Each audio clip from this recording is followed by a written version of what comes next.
asalaamaaleykum mbokki téléspectateurs ñu ngi leen di nuyu di leen gërëm di leen sant bu baax a baax si seen teewaay fii si télévision nationale rawatina si seen émission Covid 19 mbas mi tey sunu ganu bés bi nekk monsieur Meissa Fall nekk président commission dialogue social et normes du travail si CNP muy conseil national du patronat dafa ñëw ngi waxtaan ak ñu mbirum mbas mi surtout si mbirum liggéey bi ak ñi nga xam ne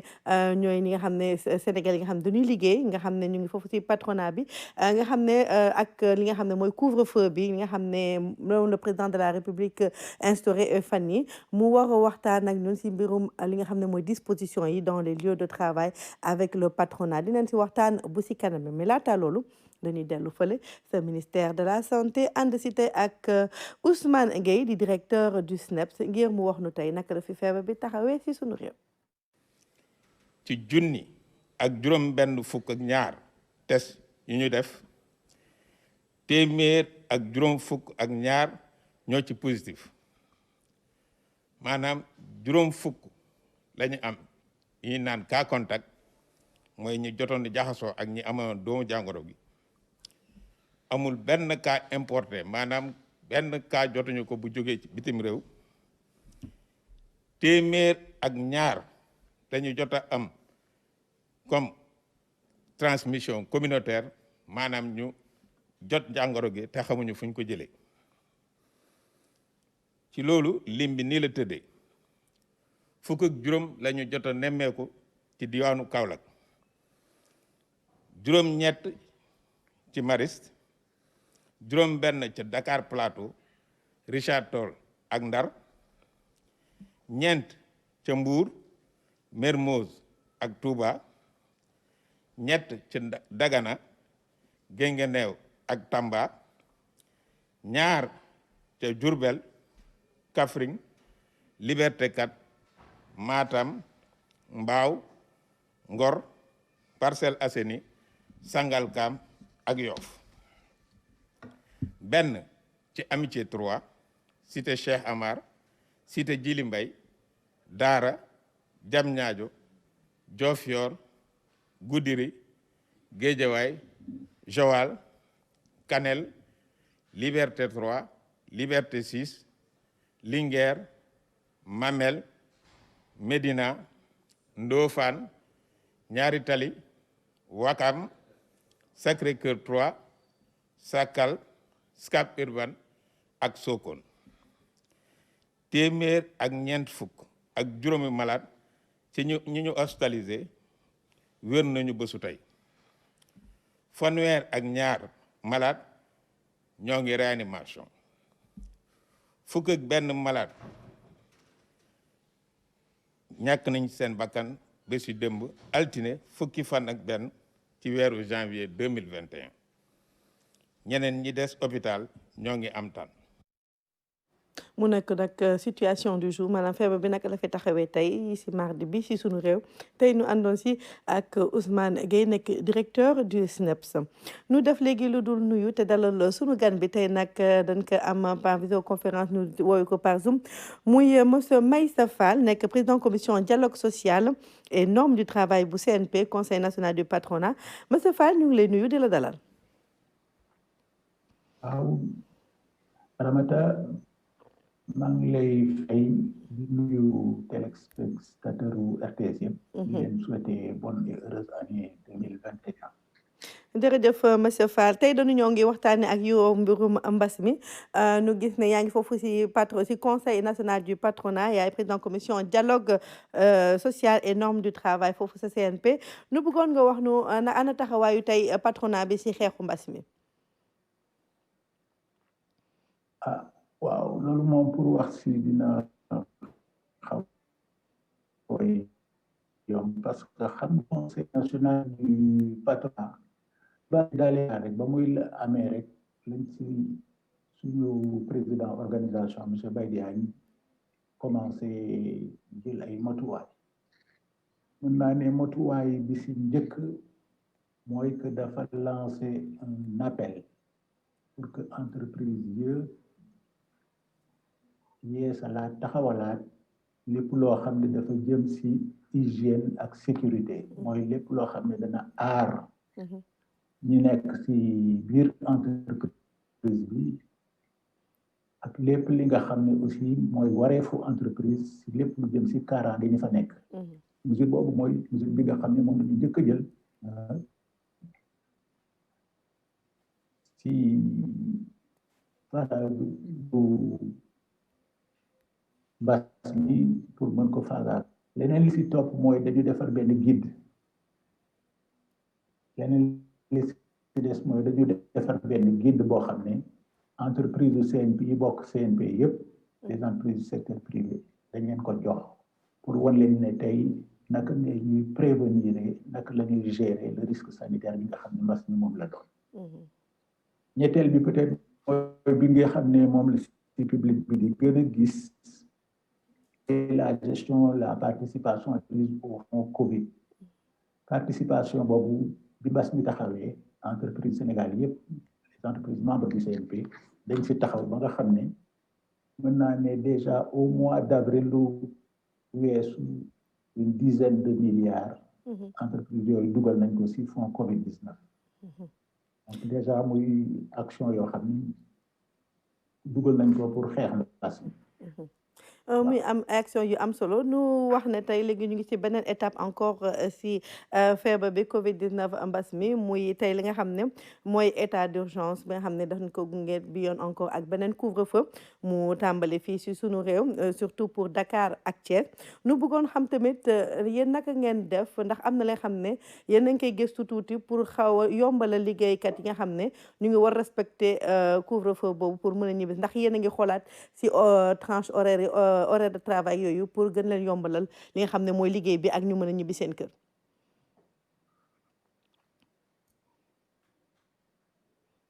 waaw xam nga loolu moom pour couvre-feu bi bon da di entreprise beeg ña fay liggéey ñun ñëpp dogal boo xam ne autorité administrative yi ñoo ko jël dogal boo xam ne dafay dal suñu kaw. mu nag dogal boo xam ne bi mu dalee aussi dañ si seet ñaari yëf benn bi mooy les entreprises yi nga xam ne mënuñu taxaw les entreprises à flux continu yi nga xam ne comme port yi la aéroport yenn industrie yi autorités yi fexe nañ ba nga xam ne entreprise yooyu seen continuité ñu mën di continuer di liggéey seen continuité ñu assuré ko ba nga xam ne donc ñoom ak seeni personnel danañu mën di xel di liggéey. c'est vrai que bu ko laajee aussi entreprise yooyu danañu def seeni adaptation horaire mu am ñeneen ñoo xam ne nag xam nga une journée de travail ñaari yëf la am na temps de travail mooy li ngay toog si biir entreprise di fa liggéey ak temps de trajet mooy di nga xam ne da nga ko jóge sa kër di dem entreprise bi wala nga jóge si entreprise bi di dellu sa kër. waaw ñaar yooyu nag moom surtout bi nga xam ne da ngay jóge sa kër sa entreprise di dellu sa kër nga xam ne si diggante boobu couvre-feu mën na la si dab. waaw gëm naa ne entreprise yi ak seeni collaborateurs nécessairement dañuy trouver ay réaménagement bu ko laajee bon pour mën leen a may quand même bon bañ respecter yoon parce que ni entreprise bi respecter yoon noonu la amee solo pour moom que ay collaborateurs am aussi mën a topp yoon. ñu ñëw tamit si li nga xam ne mooy beneen aspect li nga xam ne mooy mbas mi si mbirum liggéey bi mooy li ñu def nii visioconférence ñu nekk nii di waxtaan mënoon nga ñëw fii ba RTS mais comme ak couvre-feu bi tamit ñun tamit dañoo réajuster réaménager xool naka la ñu mën a def nga nekk suñu ganu tey te nga mën a toog si sa kër nu bëggoon nga nu mu am la nga xam ne ñu ngi koy waxtaanee ñu ngi koy commencé développer si entreprise yi depuis ba mbas mi duggee suñu réew bu léegi muy télétravail boobu nu bëggoon xam ndax yéen patronat bi gis ngeen njëriñ gi waaye wala am na plus d'inconvénients que de njëriñ est-ce que yéen daal yéen si farlu bu baax. ah waaw télétravail bi pour ñu mën si wax télétravail bi dafay ëmb ñaari aspect ñaari yëf bu njëkk bi mooy que télétravail bi ñu nekk nii bi nga wax nii par exemple maa ngi nii sama kër yaa ngi RTS ñu def visioconférence. télétravail bi dafa di loo xam ne mbas mi moo ñu ko imposé mbas mi fi nekk situation sanitaire bi moo ñu ko teg donc mu nekk un télétravail subi ba nga xam ne bu ñu defee télétravail bi nii dafa mel ni loo xam ne c'est un plan B parce que bu doon boo sañoon ma ñëw nekk sa gan RTS lii dafa di nekk un plan B mais bu ñu mënoon dañuy def un plan A waaw moo tax télétravail boobu dañ koy subir pour que entreprise bi ak Covid bi ñu nekkee nii mën a garder sa compétitivité mën a continuer di liggéey mais terewul ñu ngi xalaat pour léegi nag lii nekk plan B bés bu yàlla defee ñu génn si ndaxte lii déjà xamuñu kañ lañ ciy génn ñu transformer ko en un plan A mooy loo xam ne ñun ñoo ko xalaatal suñu bopp pour xool bu ëllëgee naka la ñuy gérer naka la ñuy organiser liggéeyukaay loolu dafa am loo xam ne tey dañ si commencé taxaw suñu organisation CNP en rapport avec le BIT Bureau international du travail ñu ngi si benn étude boo xam ne dañuy réfléchir pour xool yan conditions si yan wàll yan anam dañu mën a dugal télétravail au niveau du Sénégal waaw loolu moom bon ñu ngi si te cet aspect là danañu mën a may buñ si tollee ñu xool télétravail boobu ndax am na njëriñ pour entreprise bi wala dana am njëriñ pour travailleur mais tey déjà pour ma mën la tontu si question bi ngay laajte ndax am na ay avantages wala am na ay inconvénients li ma mën a tontu déjà bu njëkk bi mooy que gis nañ ne liggéey yëpp moo mën a nekk télétravail du liggéey yëpp la ñu mën a def ci liggéey yëpp la ñu mën a def travail déjà gis nañ ne ce qu'on appelle le secteur lu ñu woowee secteur des services lu mel ni banque établissement financier assurance même certaines activités administratives domaine yooyu la ñu gën a mën a def télétravail que par exemple dans le domaine de l'industrie waaw donc ak domaine yëpp la ñu mën a def télétravail ñaar dañoo war a jàngee ni dañu war a vivre avec la crise waaw crise baa ngi fi te xamaguñu kañ lay dem te bés bu waaw te bés bu crise bi demee aussi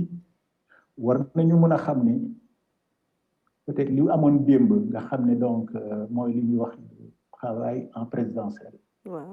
waaw ku nekk booy liggéey fa nga war a liggéey fa ngay toog di fa liggéeyee loolu mën na am moo am soppite waaw mais en attendant résultat études yooyu ñuy def génn man gëm naa ne présentiel kenn mënu ko supprimer totalement dëgg la waaw présentiel duñ ko supprimer totalement mais peut-être danañ ko aménager danañ ko xoolaat defaraat ko ba nga xam ne peut-être bu dee télétravail mën na si dugg ñu boole ko si parce que loolu day baax si entreprise bi parce que day permettre entreprise bi mu adapté wu. tout à fait. waaw jërëjëf troisièmement aussi. waaw maa ngi lay déglu. voilà bon waaw bon je crois que troisièmement am na si benn aspect boo xam ne aussi c'est quand même assez essentiel dans le domaine du télétravail mooy que les rapports entre employeur bi ak employeur bi la collaboration day changer xam nga waaw tey koo ne télétravail da nga ne kii kat kenn du taxaw si ginnaawam di ko wax defeel nii defeel naa defeel na li ni nga xamee ne noonu la ñuy liggéey si biir entreprise bi bàyyee sax mu dem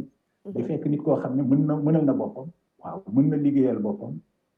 pour li nga ko sant fa mu nekk mu mën la ko defal ba pare delloo la ko si biir ba condition yi nga ko santé tout à fait mais loolu aussi day laaj travailleur bi mu nekk nit koo xam ne mën naa ne day liggéey ak rigueur parce que bu ñu ne télétravail nekkatoo si biir fa ngay liggéey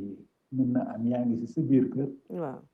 waaye kenn waxu la tey waaw kenn waxu la nga toog foofu rek boo nekkee sa kër di liggéey parce que faut que nga mën a associer képp comme si mënti doon si ñun war nga mën a associer vie professionnelle ak vie privée loolu aussi bu ñu nekkee ci télétravail day nekk ay règles ak ay dimensions yoo xam ne war nañ ko mën a intégrer. waaw. merci beaucoup monsieur Meissa Fall nekk président commission dialogue social et normes du travail xanaa rek lan ngay dénk askan wi tey. waaw léegi daal li may dénk askan wi nag wax naa ko sànq te tey bon bu ñu waxee télétravail bu ñu toogee ñu di wax ci mbisu mbas mi premièrement donc je crois que li may gën a ci mooy wax jaaraama vraiment remercier au nom non pas du patronat mais au nom de l'ensemble des Sénégalais, tout le corps médical sénégalais. Ils sont même devenus maintenant des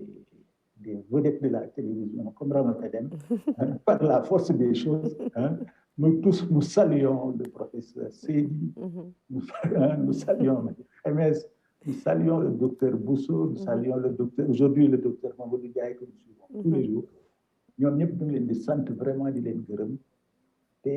mooy tax li may wax si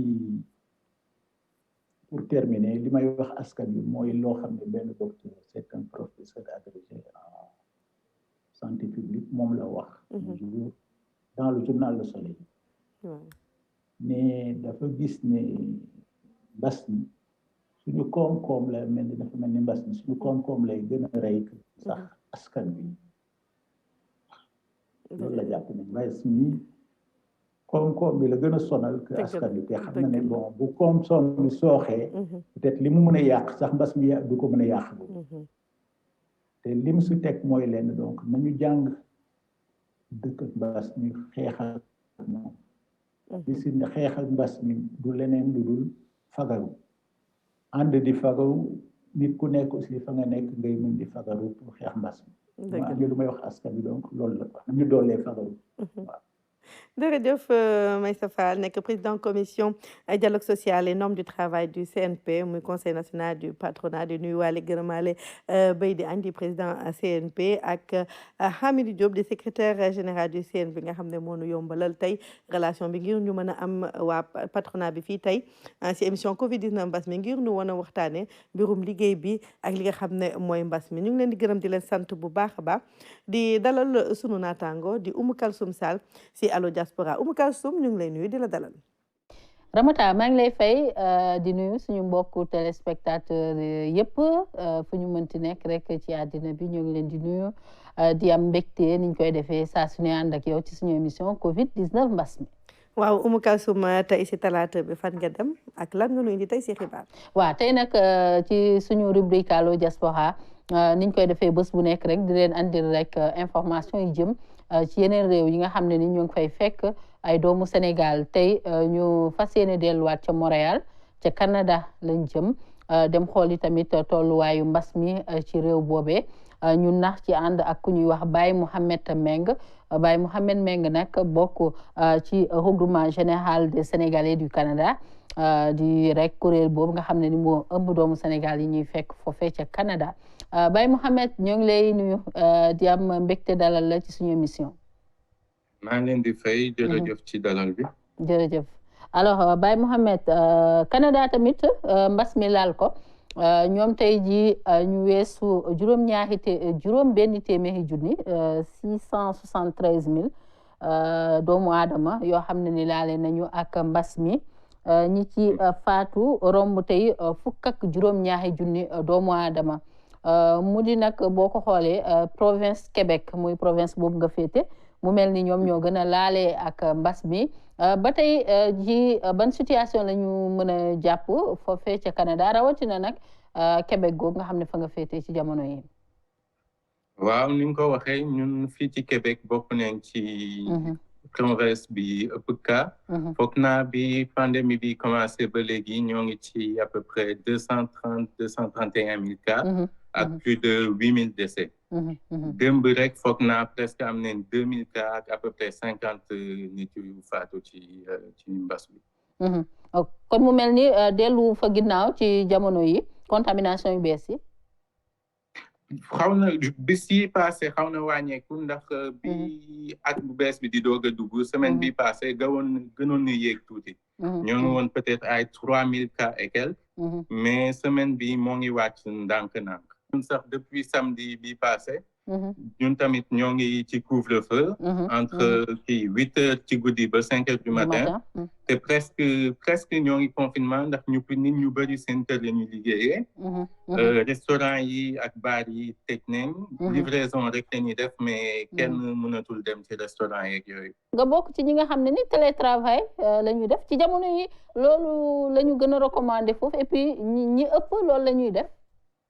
waaw man ñun ñoo ngi télétravail depuis mois de mars daaw ñoo ngi liggéeyee ci kër gi te ñu ci bëri travail essentiel yi nga xamante ni mënuñu bañ a dem liggéeyi rek la ñuy bàyyi ñu liggéeyi mais ñëpp gouvernement bi dafa laajte entreprise yëpp nañ def ni ñu mën pour seen travailleurs yëpp di liggéeyee seen kër d'accord ñu xam Canada bokk tamit ci réew yi nga xam ne ni tàmbali nañu campagne de vaccination bi te tey mu mel ni rythme bu satisfaisant la ñu am foofu ñi dëkkee foofu nan la ñu accueillir déjà campagne boobe vaccination bi bah soulagement parce que ñoom moom ñoo ngi doon xaar vaccin yi depuis bu yàgg maison de retraite yi donc nit ñi fa nekk mag yi daal mag yi fa nekk ak nit ñi fay liggéey ñoom la ñu commencé te foog naa fii ak première semaine bi dinañ pare lu ëpp ci ñoom dina fekk ñu vacciné muy lu am solo ma fàttali ni premier ministre bi moo ngi wax sax ni bëgg na rek ñu vacciner en tout cas canadiens yëpp yi nga xam ne ni désiré nañ ko bëgg nañ ko fii ak septembre 2021 alors yow nga bokk ci regroupement général des sénégalais yi nekk foofu ca Canada muy kuréel googu ci wàllu mbas mi tamit nan ngeen di doxalee seeni activité foofu ci kuréel googu nga xam ne ni am ngeen ko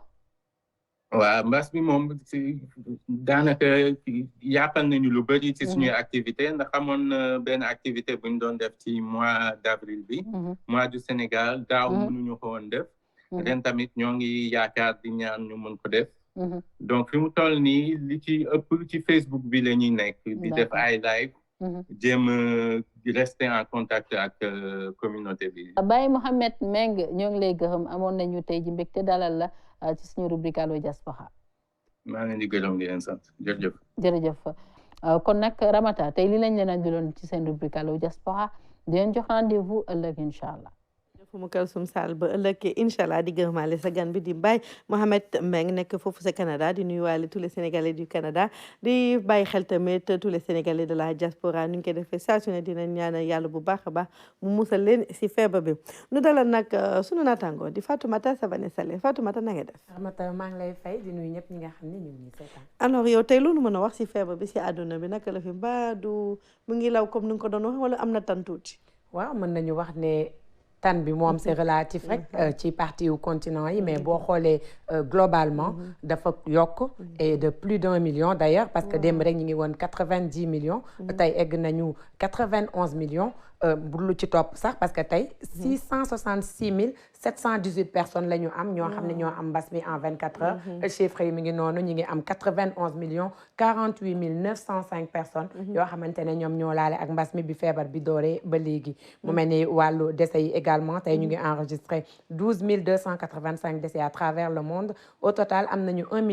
948 899 décès ñi ñu faj également en 24 heures toll nañ ci 327 382 au total am nañu 50 415 personnes 150 yoo xamante ne faj nañ leen ñu wér ci li nga xam ni mooy mbas mi. tey ban dëkk nga taxaw si àdduna gi. waaw tey dama dem France parce que ñoom Marseille dañu ne la nga xam ne mooy variant bu bees bi nga xam dañ ko gis Afrique du Sud gis ko fële nga xam ni mooy Royaume-Uni yaa ngi ci doon wax sànq sax si JT bi donc loolu dafa tax ne dañu gis ne waa Marseille ñoom ñu ne dañ ko maîtriser ba pare contrôler ko lu tax ñu wax loolu nag agence régionale de santé bu Provence-Alpes-Côte d'Azur moom moo joxe nouvelle bi nee na parce que dañu amoon 24 malades yoo xamante ne dañu amoon foyer épidémique ñu isolé leen bi ñu leen isolé nag nee nañ cluster bi jàpp nañ ne maanaam virus bi ñu gis variant bi la ñuy woowee cluster également dinañ ko considérer mu doon loo xam ni clôturé nañ ko bu dee dernier ki nga xamante ne dañ ko isolé en 7 jours testé nañ ko mu génnee la nga xam ni négatif lay doon donc ñoom ñi ngi ci loolu te jàpp nañu ñoom maîtriser nañ ko contrôlé nañ ko léegi li des rek mooy ñu xool ndax fii ak 7 jours ki mujjee ci patient yi buñ ko essayé xool ndax dina indi négation pour ñu xam ne rek kon ñoom gérer nañu li nga xam ni mooy variant boobu sonal ñëpp fàttali également que France malgré tout ñi ngi ci 2 786 838 cas jamono ji ñuy wax nag enregistré nañu tey 19 753 cas en 24 heures ba léegi nag ñuy xool rek ndax dina am département yoo xam ni dinañ leen déclarer zone rouge pour mën a téye li nga xam ni mooy propagation bi ñu ñëw Afrique waa xëy na balaa ñuy jàll Afrique Chine rek laa taxaw beneen réew tey parce que tout simplement dafa am benn dëkk bu tudd Langfang ñoom benn ville la boo xam ne manufacturière maanaam ville boo xam ne ñiy liggéey ñëpp dañu nekk ci ay usines mais 5 millions d'habitants la am mais ñoom dañu choisir ne ville boobu dañ koy confiner ba mois de février parce que tout simplement dañ fa gis benn cas boo xamante ne variant bu bees bi la amee fàttali que également que Chine depuis mois de mai 0 décès la ñu am amuñu kenn ku génn àdduna depuis mois de mai loolu nag li tax ñu ne parce que dañu respecté li nga xamante ne ñu ngi ciy jaar c'est-à-dire lépp luy cérémonie familiale dañ ko annulé lépp loo xam ne déplacement la restriction la dañ ko respecté lépp loo xam ni rassemblement la dañ ko bàyyi de sorte que loolu moo indi li nga xam ni non seulement tey la ñu am cas ba tax ñu confiné 5 millions de personnes boole ci également ne que fii ba mai fii ba février kenn du génn parce que confinement lañ leen di defal loolu tamit moo wane li nga xam ni rek mooy respect bi ñu am ba tax 0 décès la ñu am depuis mois de mai mu doon loo xam ne xëy na bu ñenn ñi toppee amaana mën na am résultat bu baax incha allah nu ñëw Afrique suñu continent waa Afrique tey ñun ñu ngi ci 3 millions dépassé nañ ko depuis quelques jours 3 millions yi nag teg na 84 641 cas ñu faj toll nañu ci 2 millions jox nañ la chiffre yu bees yi de voilà kon chiffre yu bees yi mi ngi noonu kon jërëjëf 3 millions 99 087 cas yi moo nekk léegi à l'instant kon ñi nga xamante ne wér nañu toll nañ ci 2 534 685 ñi nga xam ni yoo génn àdduna toll nañ ci 74 310 ñi nekk sous traitement nag saa su nekk ma inquiété wu ci ñi ngi toll ci 490 092 cas te ñun xam nañ ne suñuy plateaux médicaux demeewul noonu kon li ñuy ragal rek mooy cas grave yi bëri si hôpitaux yi submergé médecins yi te su boobaa dinañ am problème pour gérer li nga xam ni mooy cas grave yi lu tax nag ñu wax loolu parce que jàpp nañ ne fu mu nekk nii feebar bi ci yokk la nekk si suñu continent parce que am na semaine boo xam ne dañ ko génn am juste en une semaine 11 000 cas ñu dem ba semaine bi nga xamante ne semaine janvier bi 4 janvier bi ñu am près de 30 000 cas en une journée donc ce qui veut dire que ni cas yi mi ngi bëri ci li nga xamante ne mooy Afrique alors que ñun doon nañu gérer la nga xam ni rek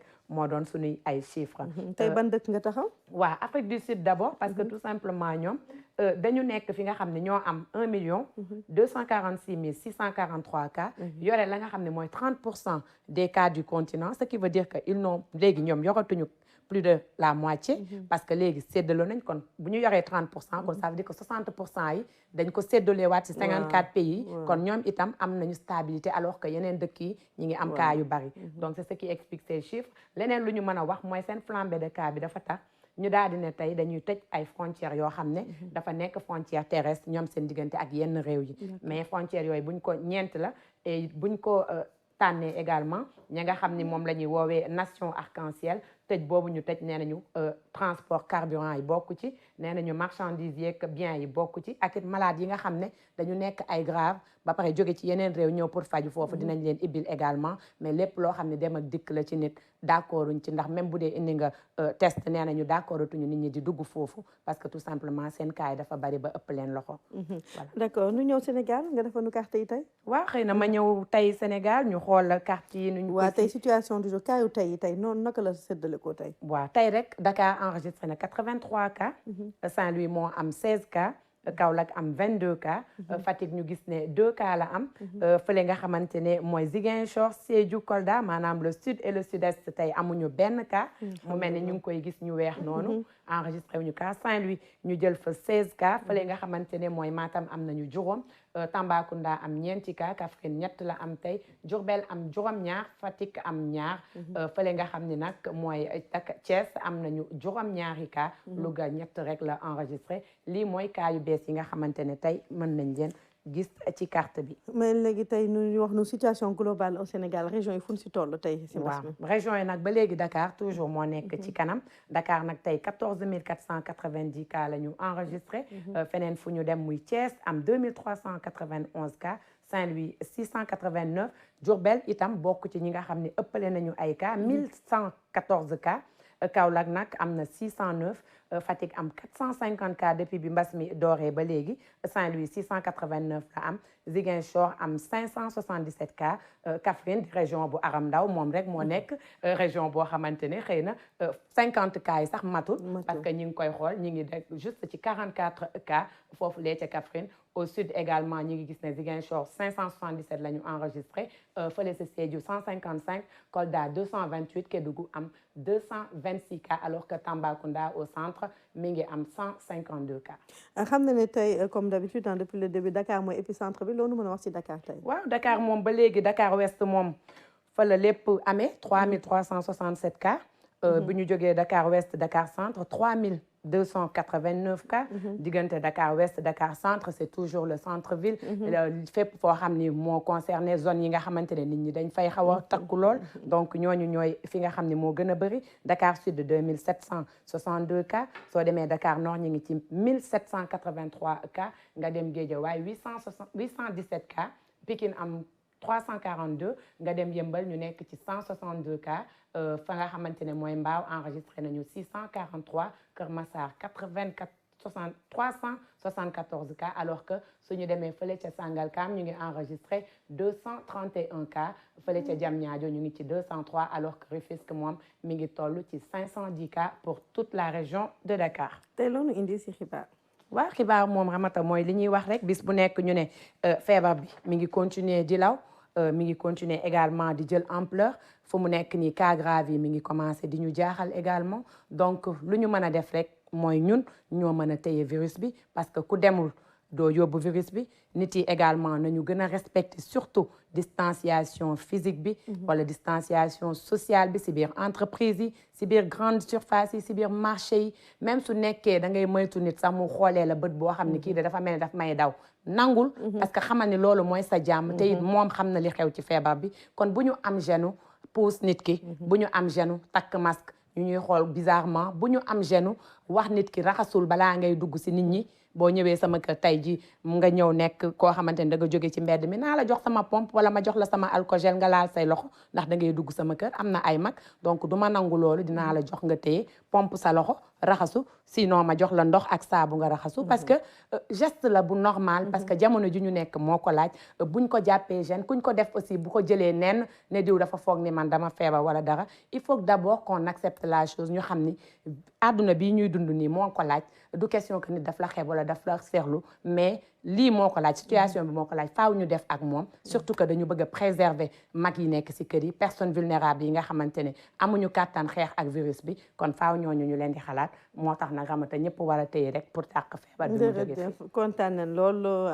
Savané si li nga xam ne mooy dig li nga xam ne jox nga nu ko tey ndax li nga wax am na solo boo ñëwee seet si nit ki moom borom kër gi na la jox nga raxas ndax comme li nga wax fu nekk la jaar balaa ñëw dugg na si oto yi nuyu na ay nit am na fu mu taxaw jënd tout lu nekk daal def na ko si yoon bi balaa yegg si kon nag comme kenn xamul nañ fexe ba raxasu jël masque yi takk nu moytu rassemblement yi comme ni ko Savané di wax li nga xam ne daal mën na ñàkk nu bañ ko def te tamit ku nu bëgg a seeti tamit nga ne ko woo ma rek téléphone nu waxtaan kay jafewul nu waaw WhatsApp baa ngi fi nu def ko en ligne nu waxtaan waa kay ñu def Zoom voilà jeex na nu discuter waaw c'est possible et mën na tax nu gën a renforcer lien yi noonu amul benn problème di gërëm tamit Oumou Kalsoum Sall sunu coordonnateur Moussa Mané sunu réalisatrice du jour Awasil au son Mangara à la caméra tey kan moo ne caméra tey au maquillage tey ñu nuyu Ada non Mariam voilà kon nag Matar à la technique di gërëm ñëpp moo nekk fii kooka la Dieng ñu ngi lay nuyu yow tamit di la gërëm di la sant bu baax a baax di gërëm ñëpp ñi nga xam ne vraiment saa su ne ñu ngi ñuy jàppale bu baax a baax si suñu émission bi Covid 19 bés bi fàttewuñu vraiment ñi nga xam ne ñooy waa kër docteur yi jàngalekat yi élèves yi étudiants yi di gërëm di sant encore les Sénégalais de la diaspora fàttewuñu leen benn yoon di leen ñaanal yéen midi seetaan seen émission Covid 19 bés mi ñu leen di ñaanal guddik jàmm